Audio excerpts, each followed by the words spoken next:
சிபில்ல எனக்கு பிரச்சனை இருக்குங்க. எங்க பிரச்சனை இருக்குன்னு தெரியல. நான் எப்பயோ வாங்குன லோனு, அது எந்த பேங்க்குன்னு தெரியல. பிரச்சனை மட்டும் தான் சொல்றாங்க. எந்த பேங்க்ன்னு தெரியாம மாட்டிட்டு இருக்கேன். இது வெளிய வரணும். என்ன பண்ணலாம்னு கேட்டீங்கன்னா, எனக்கு ஆல்ரெடி லோன் இருக்கு. அந்த லோன அடைக்கிறதுக்கான லோன் கிடைக்குமா? இந்த டெபிட் கன்சல்டேஷன் லோன் எனக்கு கிடைக்குமா? கிரெடிட் கார்ட்லாம் வச்சிருக்கேன். எனக்கு இந்த லோன் கிடைக்குமா? நான் போய் கேட்டா எனக்கு தரமாட்டேன்றாங்க. இதுக்கு என்ன பண்ணுறதுன்னு தெரியல. நீங்க நெறைய வீடியோல சொல்றீங்க. ஆனா நான் கேட்டா கிடைக்க மாட்டுதுன்னு சொல்றாங்களே. இது உண்மையா பொய்யா? அப்படி கேட்டீங்கன்னா, வணக்கம் ஜேகே வித் ஜேகே சேனல் மூலம் வரவேற்கிறேன். லோன் தரக்கூடிய பேங்குகளை பற்றியும் ஆப்புகளை பற்றியும் ரிவ்யூஸ் நம்ம பார்த்துட்டு வரோம். அந்த வரிசையில் இன்னைக்கு பார்த்தீங்கன்னா நம்ம கமெண்ட் செக்ஷனில் நிறைய பேர் கேள்விகள் கேட்டிருந்தாங்க. அந்த கேள்வியில் ஒரு 4 விதமான கேள்விகள் நிறைய பேர் மனசில் எழும்பிக் கொண்டு ஓடிக்கொண்டிருக்கக்கூடிய ஒரு கேள்விகள். அதுக்கான முக்கியமான ஒரு ஆன்சராக தான் இந்த வீடியோ இருக்கும். ஒன்று என்னென்னு பார்த்தீங்கன்னா, நம்ம ஏற்கனவே லோன் வாங்கி வச்சுருக்கோங்க. ஏற்கனவே 2-3 கார்டெலாம் வாங்கி வச்சுருக்கோம்.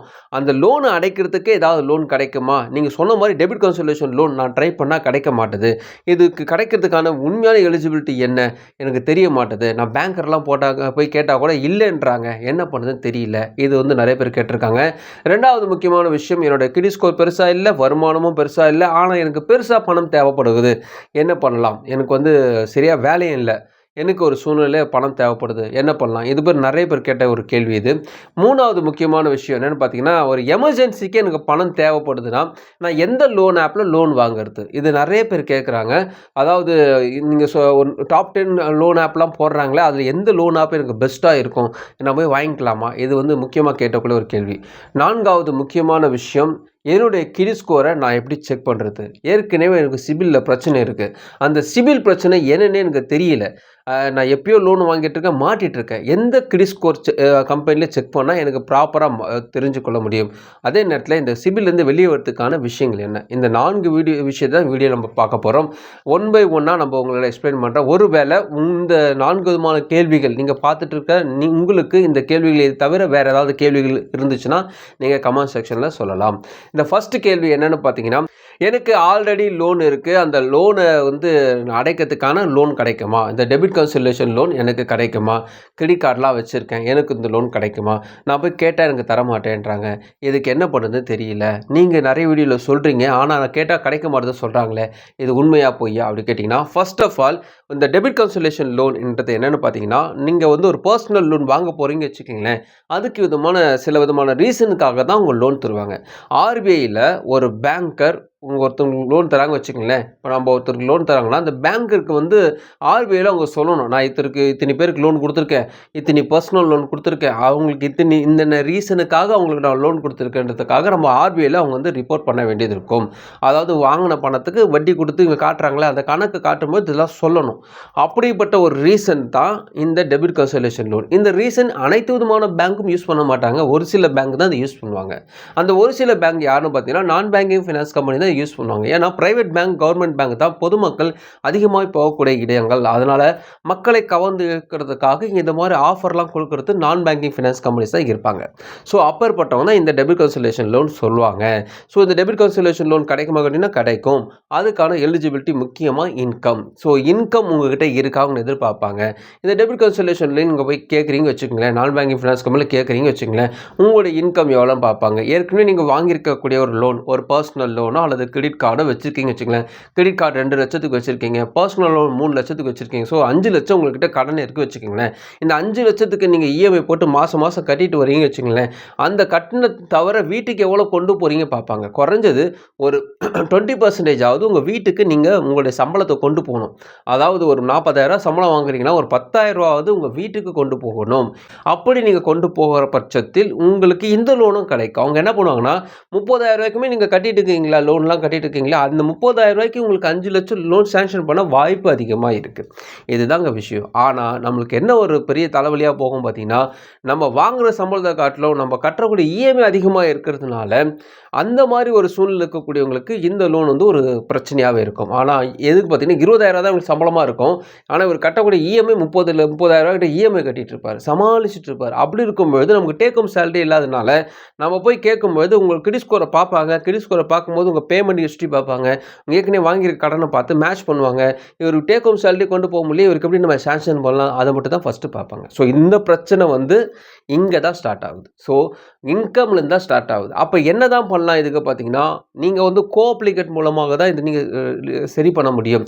அப்ளிகேட்ன்றது உங்க கூட வொர்க் பண்ணக்கூடியவங்க அல்லது உங்க கணவன் மனைவியா வொர்க் பண்றவங்களா இருந்தீங்கன்னா, அவங்கள கூட சேர்த்துக்கிட்டு ஒரு பர்சனல் லோன் அப்ளை பண்ணுங்க. கண்டிப்பா உங்களுக்கு கிடைக்கும். அவருடைய இன்கம் உங்களுடைய இன்கம்ம வச்சு லோன் கிடைக்கும். அந்த லோன வாங்கி இந்த அனைத்து விதமான கடன நீங்க அடைக்க முடியும். இது வந்து அப்ளிகேட் லோனு ஒரு முக்கியமான விஷயம். இதுவும் இல்லன்னா இன்னொரு விஷயம் இருக்கு பார்த்தீங்கன்னா, உங்களுக்காக யாராவது ஷூரிட்டி சைன் பண்றவங்களா இருந்தாங்கன்னா, அதன் மூலமாக கூட நீங்க லோன் அடைச்சு கொள்ள முடியும். இத பத்தி நெறைய வீடியோஸ் நான் போட்டிருக்கேன். ஸோ இந்த டெபிட் கன்சல்டேஷன் லோனுக்கான விரிவான விஷயங்கள் இதுதான். இன்னும் உங்களுக்கு டவுட் இருந்தா நீங்க கமெண்ட்ஸ்ல தெரிவிக்கலாம். 2வது முக்கியமான கேள்வி. எனக்கு வந்து பார்த்தீங்கன்னா, எனக்கு ஒரு பணம் தேவைப்படுது. எமர்ஜென்சிக்கு பணம் தேவைப்படுது. நான் வந்து எந்த லோன் ஆப்ல லோன் வாங்கலாம்? டாப் 10லலாம் போட்டிருக்காங்களே, டாப் 10 லோன் ஆப் அப்படி இப்படி சொல்றாங்களே, எந்த லோன் ஆப்ல நான் எமர்ஜென்சிக்கு லோன் வாங்குனா பணம் கிடைக்கும்? ஸோ இந்த எமர்ஜென்சி சொல்லும்போது தான் நம்ம வந்து ரொம்ப முக்கியமா கவனிக்கணும். நம்முடைய ஆதார் கார்டு, பான் கார்டுடைய வேல்யூ நம்ம தெரிஞ்சுக்கிறது ரொம்ப ரொம்ப முக்கியம். லோன் ஆப்பை பத்தி நெறைய வீடியோ நான் போட்டாலும், நான் கடைசியில சொல்லக்கூடிய ஒரே விஷயம், இது வந்து கடைசி ஆப்ஷனா எடுத்துக்கங்க. லோன் ஆப்ன்றது லாஸ்ட் ஆப்ஷனா எடுத்துக்கங்கன்னு தான் சொல்லுவேன். ஏன்னா, ஒரு சாதாரண ஒரு ரூ. 25,000 மாசம் சம்பாதிக்கக்கூடிய ஒரு மனுஷனுக்கு வந்து ஆதார் கார்டு, பான் கார்டோட வேல்யூ வந்து பெருசா தெரியாது. அவங்களுக்கு வந்து திடீர்னு ஒரு ரூ. 50,000 கிடைச்சா போதுன்னு நம்ம அப்ளை பண்ணுவோம். ஆனா உண்மையான அதோட வேல்யூ எவ்வளோன்னு பார்த்தீங்கன்னா, கிட்டத்தட்ட 50 லட்சம் வரைக்குமே போக வாய்ப்பு இருக்கு. என்னங்க சொல்றீங்க? ஆமா, உங்க வாழ்நாள்ல உங்க ஆதார் கார்டு, பான் கார்டு உங்கள அறியாமே நெறைய பேருக்கு சம்பாரிச்சு கொடுத்து கொண்டிருக்கிறது. இதுதான் உண்மையான விஷயம். ஏன்னா நம்ம டீட்டெயில்ஸ்லாம் பகிரப்பட்டு கொண்டே இருக்கிறது. அப்படி இருக்கும்பொழுது யாரோ ஒருத்தர் உங்களோட டீட்டெயில்ஸ் வந்து ஷேர் பண்ணிட்டே இருப்பாங்க. அப்படி இருக்கும்போது ஒவ்வொரு கால் வந்துட்டே இருக்கும் தெரியுமா? ஸோ இந்த கால் எல்லாம் வந்து அவங்களுக்கு பைசா தான். ஸோ இதனால தான் சொல்றேன். ஸோ ஆதார் கார்டு, பான் கார்ட வச்சு ஒரு எமர்ஜென்சிக்கு ட்ரை பண்ணும்பொழுது, நீங்க வைக்கிறது வெறும் ஆதார் கார்டு, பான் கார்டு மட்டும் இல்ல. அதுக்கு மேல வேல்யூவான ஒரு விஷயத்த வைக்கிறீங்க. அதனால எமர்ஜென்சின்றது வந்து லோன் ஆப்ன்றது லாஸ்ட் ஆப்ஷனா வச்சுக்கங்க. ஃபர்ஸ்ட்டு போயிட்டு ஒரு கவர்ன்மெண்ட் ஆப்ல ட்ரை பண்ணுங்க. அல்லது எந்த பேங்க்ல இங்க சேவிங்ஸ் அக்கவுண்ட் வச்சிருக்கீங்களோ அங்க ட்ரை பண்ணுங்க. பிரைவேட் பேங்க்ல ட்ரை பண்ணுங்க. அங்க கிடைக்காத பட்சத்தில அதே பிரைவேட் பேங்க்ல ஒரு கிரெடிட் கார்டு கூட வாங்கிக்கங்க. பிரச்சனை இல்ல. ஸோ அத வாங்கி கூட நீங்க இந்த பிரச்சனையிலேருந்து வெளிய வந்துக்கொள்ள முடியும். ஆனா கிரெடிட் கார்டும் ஒரு டேஞ்சரான விஷயம் தான். லோன் ஆப்ன்றது கடைசி ஆப்ஷனா வச்சுக்கிறது தான் ரொம்ப நல்லது. சிபில்ல எனக்கு பிரச்சனை இருக்குங்க. எங்க பிரச்சனை இருக்குன்னு தெரியல. நான் எப்பயோ வாங்குன லோனு. அது எந்த பேங்க்ன்னு தெரியல. பிரச்சனை மட்டும் தான் சொல்றாங்க. எந்த பேங்க்னு தெரியாம மாட்டிட்டு இருக்கேன். இது வெளிய வரணும். என்ன பண்ணலாம்னு கேட்டீங்கன்னா, சிபில்ல பிரச்சனை இருக்குது 2 வகையா பிரிக்கலாம். ஒண்ணு பார்த்தீங்கன்னா, இஎம்ஐ கட்டாம விட்டுருப்பாங்க. டியூ மிஸ் பண்ணியிருப்பாங்க. ஏதாவது ஒரு பிரச்சனை பண்ணியிருப்பாங்க. கிரெடிட் கார்டு வாங்கியிருப்பாங்க. கட்டாம விட்டுருப்பாங்க. 2வது பார்த்தீங்கன்னா, செட்டில்மென்ட் போட்டிருப்பாங்க. நாம சொல்லும்போது ஆமாங்க அப்படி சொல்லுவாங்க. ஒரு சில சமீபத்தில வந்து கேட்கும்போது அவருக்கு லோன் கிடைக்க மாட்டுது அப்படி இப்படின்னாரு. அவர் சிபில் செக் பண்ணும்போது பார்த்தீங்கன்னா, அவர் வந்து 2, 3 கார்ட வாங்கியிருக்காரு. செட்டில்மென்ட் போட்டிருக்காரு. நான் கேட்டேன், "என்னப்பா செட்டில்மென்ட் போட்ட?" "ஆமாங்க அப்பயே போட்டேங்கன்றாரு." செட்டில்மென்ட்னாவே என்னன்னு தெரியாம நெறைய பேர் இருக்காங்க. அப்படி செட்டில்மென்ட் போட்டாங்கன்னா, அதோட வேல்யூன்றது வேற விதமான விஷயம் மாறிடும். அதனால இஎம்ஐ கட்டாம விட்டவங்களுக்கு வாய்ப்பு இருக்கு. அவங்கள சொல்றேன். அவங்கள எப்படி நீங்க தெரிஞ்சுக்கலாம்னா, நீங்க ஒரு பிரைவேட் பேங்க்குக்கு போயிட்டு ஒரு கிரெடிட் ஸ்கோர் நான் செக் பண்ண நான் பேமெண்ட் பண்ணி செக் பண்ண விரும்புறீங்கன்னா, ரூ. 250லேருந்து ரூ. 350 தான் கேட்பாங்க. தாராளமா குடுத்து கிரெடிட் ஸ்கோர் செக் பண்ணிக்கலாம். கிட்டத்தட்ட ஒரு 4, 5 பேப்பர் வரைக்குமே உங்களுடைய டீட்டெயில் விவரமா அதில இருக்கும். எந்த பேங்க்ல நீங்க பிரச்சனை இருக்கு உட்பட அது டீட்டெயில்டா இருக்கும். ஸோ அத நீங்க தெரிஞ்சுக்கலாம். ஆப் மூலமா தெரிஞ்சுக்கணும்னா நீங்க போகலாம். அதுக்கு வந்து உங்க இன்ஃபர்மேஷன் நீங்க குடுக்குறீங்க. அதனால கவனம். அது நீங்க தான் பார்த்துக்கணும். ஸோ தெரிஞ்சுக்கிறது ஈஸியா தெரிஞ்சுக்கலாம். ஆனா நம்மளோட டீட்டெயில்ல எல்லாருக்கும் பகிரப்படும். அதனால அதையும் நீங்க கவனத்தில வச்சுக்கணும். ஸோ நம்ம வந்து பேங்க் கிட்டயே போயிடுவோமே. பேங்கோட டீட்டெயில்ஸ் குடுக்குறாங்கன்னு வச்சுக்கங்களேன். உதாரணத்துக்கு XYZல ஒரு பேங்க்ல நீங்க லோன் வாங்கியிருக்கீங்க. அது கட்டாம போயிட்டீங்கன்னா, அந்த பேங்க நீங்க டைரக்ட்டா போயிட்டு அணுகி, அது அக்கவுண்ட் நம்பர்லாம் நீங்க ட்ரேஸ் அதிலேயே இருக்கும். ஸோ அக்கவுண்ட் நம்பர்லாம் வச்சுட்டு நான் வந்து சிபில் எனக்கு வந்து இஎம்ஐ கட்டாத போனதால எனக்கு பிரச்சனை இருக்கு. நான் என்ன பண்ணலாம்னு கேட்டீங்கன்னா, லீகல் அட்வைசர் அந்த பேங்க்குக்கு உண்டான லீகல் அட்வைசர் இருப்பாரு. அவருக்கு அதுக்கான ஒரு ஃபீஸ் கட்ட வேண்டியிருக்கும். அந்த ஃபீஸ கட்டிட்டு எவ்வளோ கட்ட வேண்டியிருக்கும் டீட்டெயில்லாம் கேட்பாங்க. அதுக்கான டியூ அதுக்கான பெனால்டிலாம் இவ்வளோ அமௌண்ட் அதிகமா இருந்துச்சுன்னா கூட உங்களுக்காக குறைத்து ஏதாவது செய்ய வாய்ப்பு இருக்கு.